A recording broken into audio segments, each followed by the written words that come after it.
Wacni simbirroota ganamaan wacanii waca osoo hin taane sagalee misiraachooti. Halkan sodaachisaa sanii mo'amanii iddoo ciisanitti kan hafan osoo lakkoofne hammam ta'u laata?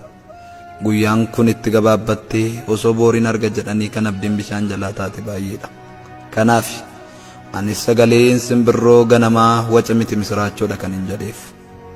Guyyaa misiraachoo kana kan argan warreen carrooman qofa. Egaa sagalee misiraachoo kana haadha manaa isaa waliin qooddachuuf warreen carrooman keessaa tokko beekaadha. Beekaan haadha manaa bareedduu qaba siifan jedhamti. Waa'ee bareedina ishee tokko tokkoon haasa'uuf yeroo nuun hanga'u. Kanaaf baay'eema bareeddi jedhee yoom bira darbe kan itti xiqqaatu yoo ta'e malee ittiin baay'atu. Beekaan Addaam siifan immoo Hewaan ta'uun qaama tokko erga ta'anii reefu waggaa guutu. Inni isheenii kunuunsata, isheen isa ni mararsiifatti. Jaalalli isaa waliif qaban ana isa nama ta'e miti hafti lafaayyuu ragaanii ba'uuf. Inni ishee malee, isheen immoo isa malee daqiiqaa muraasaaf iyyuu wal malee waan jiraatan hin fakkaatu. Haa ta'u malee egaa jiraachuuf nyaachuun dirqama uumamaati. Nyaachuuf immoo hojiin barbaachisaadha. Waaqnis hojjedhuutii gatii dafqa kee nyaadhu jedheera mitiiree. Kan hin dafqine nyaatiin kan jedheessisuma. Beekaan nama hojiiti, hojiis baay'ee jaallata. Hojii isaas jaalalaan hojjeta. Hojiin kunuunsa barbaaddi, kan seeraan kunuunsee qabeef gammachuu laatti.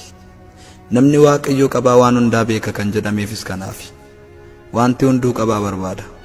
Sanyii facaaste itti aramtee yoo kunuunsa barbaachisaa gooteef firiin ati argattu guddaadha. Ingirdaada facaasanii xaafii haammadhaan hin jiru. Waanuma kaleessa facaasnetu har'a immoo biqilee agarra. Facaastee isa facaaste haammachuun immoo dirqama uumamaati. Jaallattus jibbitus isa facaaste haammachuun hin ooluutii isa facaastu ilaalaa facaase boora akka haammannaa irratti sin dhimneef. Sammuun hojii hojjechaa olee nyaataan humnooma. Yeroon laaqanaas geesseetti. Beekaa fi siifan immoo qaama tokko akkamiin gargar ba'anii maaddii garagaraatti dhiyaatan ree. Kanaaf siifanis bareeddee abbaa manaa ishee simboo qabeessa waliin laaqana nyaachuuf kan waajjira isaatti argamteef.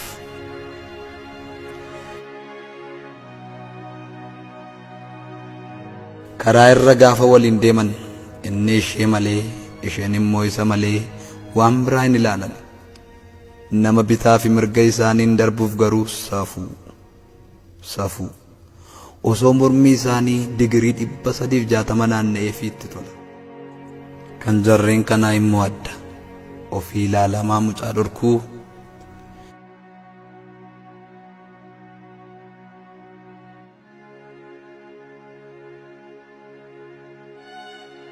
Fuula isaanii irraa gammachuutu mul'ata. Jaalala dhugaan siif qabaan gurra ishee coomsa. Takka rifeensa mataa ishee qabaa, takka immoo harka ishee dhungataa. Ani dhugaa sin jaalladha ittiin jedha. Akka jaalala afaaniin dubbannuuf jaalalli osoo akkas ta'ee silaa yoona amaatis kan ganama lubni eebbisee wal fuusisee galgalli tokko isaan hin darbin. Kun kan koot, kun kan isheet, akkuma eebbistanii wal nu fuusistan eebbisaa gargar nu baasa in jedhan ture. Jaalala fixeensa kan ganama mul'ate galgala badu. Warreen kun hiriyyoota. Jaalalli isaanii kan daangaa ce'e miti. Dhiirri durbaaf abbaa manaa malee, durbis dhiiraaf haadha manaa malee hin taatu eenyutu jedhee. Dhugaadha hiriyyaa gaariis waliif ta'uu danda'u. Kan dubbiin dabe erga beekaa fi siifan ol seenaniiti. Inni sin jaalladha, ani siin du'a, si malee jireenyi koo duwwaadha jechaa ture. Amma Hewaan haaraa argee bareedinni kan ishee isa bira ta'aa jirtu irraa kan reef dhuftee ol seentutu itti mul'ate. Kan isa cinaa teessurra kan halaalaa, kan fuuldura isaa jirturra ishee duuba isaa jirtu. Kun dhuguma amma jaalalaayi yoo dhukkuba ta'e malee. Namni hundis immoo tokko jechuun rakkisaadha. Kan waan argan ajaa'ibsiifatanii dinqisiifannaa isaanii ibsatanis immoo jiru.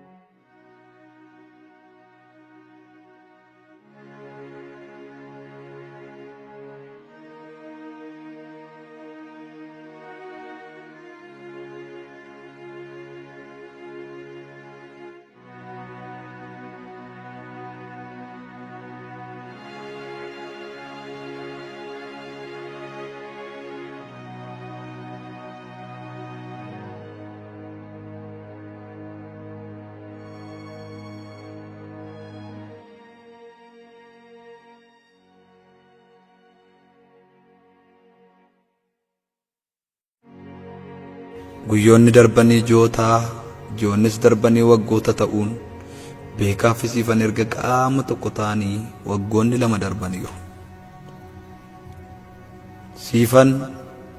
Siifan ishee waggaa 2 dura turte miti. Bareedinni ishee sun jalaa badeera. Wanti isheen itti boontu tokkoyyuu hin jiru. Fuulli ishee ijaan waan tolu miti. Kana kan boqonnaa ishee dhoowwe. Fuula abbaa manaa ishee dura dhaabbachuun saalfiitti ta'eera. Akka durii maaddii tokko irratti nyaachuu miti. Ol jettee fuula isaa laaluuyyuu qaaneffatteetti. Kan duraan daqiiqaa maafillee isarraa adda ba'uu hin barbaanne amma ija isaa baqachuu ta'e hojiin ishee. Natti saalfata, natti qaanaa yoo jette dhugaadha, dhugaas qabdi.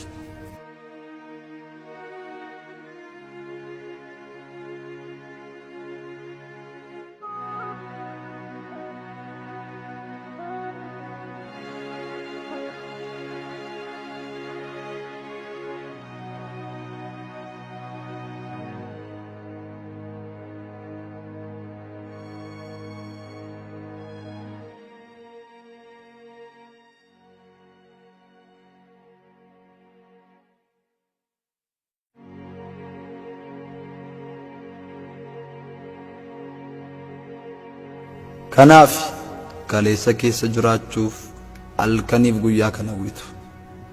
Wanti isheen ilaaltu waanuma kaleessa ta'e darbedha. Kadhattee hin deebistu, boossees hin argattu. Qarshiin addunyaa kanaa hundi kaleessa takkaa darbe deebisee fiduuf humna hin qabu. Kun dhugaadha. Eenyullee jijjiiruu hin danda'u.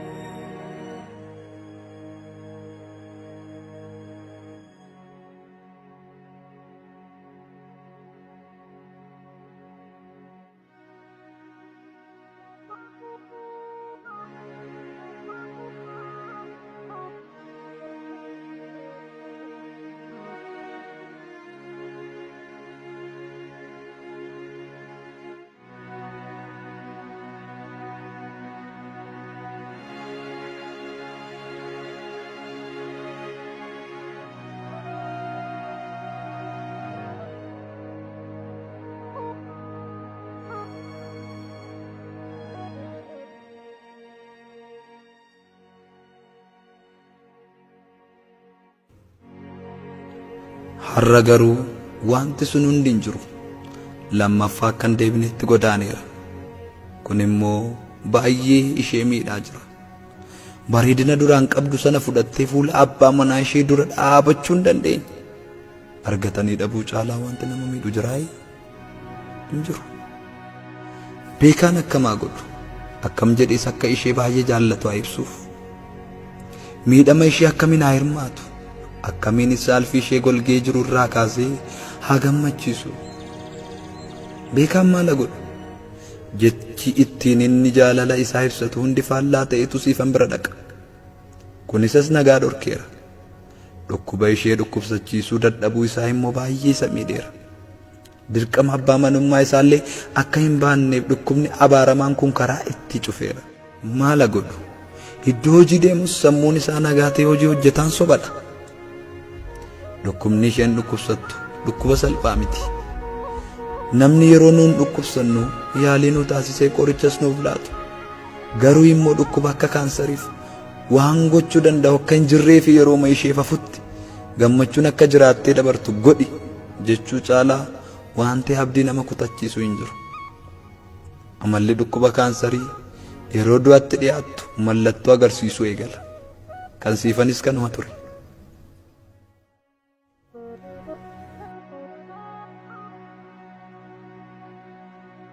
Erga du'aa sitti dhiyaate mallattoo isaa agarsiisuu eegale. Nama harramuu boordu'a jedhanii eegan waliin jiraachuun immoo akkam akka boqonnaa nama dhorku kan irra ga'e argitu beeka. Beekaan waan godhus godhee waan baasus baasee lubbuu du'aaf kaadhimmate kana osoo oolchate gammachuu isaati. Garuu mootti barfateera. Innis akka isheen dhukkuba kana mo'attee hin kaane beeka. Garuu guyyaa isheef haftu kanatti gammachuun akka isheen jiraattu gochuuf illee hin dandeenye. kun dhugaa baay'ee nama miidha.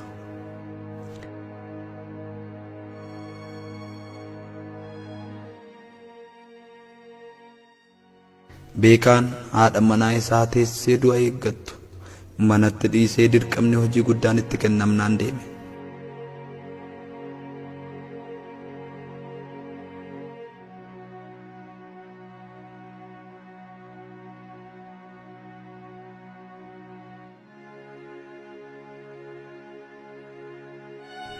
Turtii guyyoota 3 boodas haadha manaa isaa baay'ee jaallatu arguuf gara manaa osoo galaa jiruu balaan konkolaataa irra ga'e.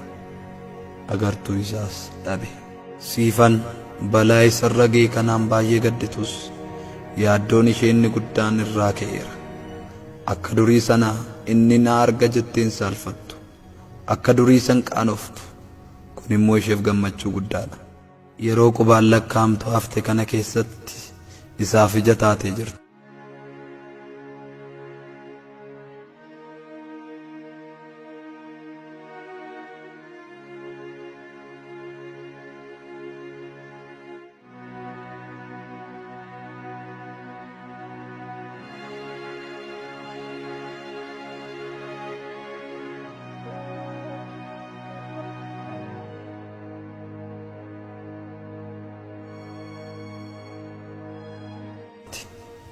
Dhimmoota karaa hojii isaa dhufan mara gammachuun simattee keessummeessiti. Ija abbaa manaa ishee ta'uunis xalayaa karaa waajjiraa dhufan ni dubbistiif. Akka inni hojii isaa haala salphaan hojjetuuf ija taateettiif. Dhugaa waa dhabuu keessaa gammachuu guddaan akka jiru hubachuuf kun qofti gahaadha. Jaalalli isaanii waggoota darbaniif jalaa cooligaa ture amma lubbuun itti deebi'ee haala ajaa'ibsiisaa ta'een marguutti jira. Jaalalli isaanii kan durii san caalee yoon jedhe nan sobsiisu. Siifan isaaf ija taatee macaafa qulqulluus dubbisuuf eegalteetti. Kutaa isheen isaaf dubbisuuf filattees macaafa Iyyoob ture.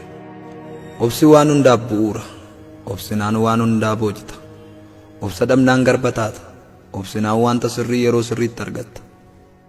Obsa dhabnaan waanuma sirrii ta'e osoo jiruu iyyuu yeroo isaa malee argatte ittiin cabdee hafta. Obsi waan hundumaaf yeroo isaatti deebii sirrii kenna. Ati yoo obsa qabaatte waan barbaadde ni argatta. Obsa dhabnaan garuu waan hundaa dhabda. Obsa booda abdii guddaatu jira. Obsaan jireenya biyya lafaa yoo mo'anne boora abdii isaa abdachiifame bira ga'uuf abdii qabna.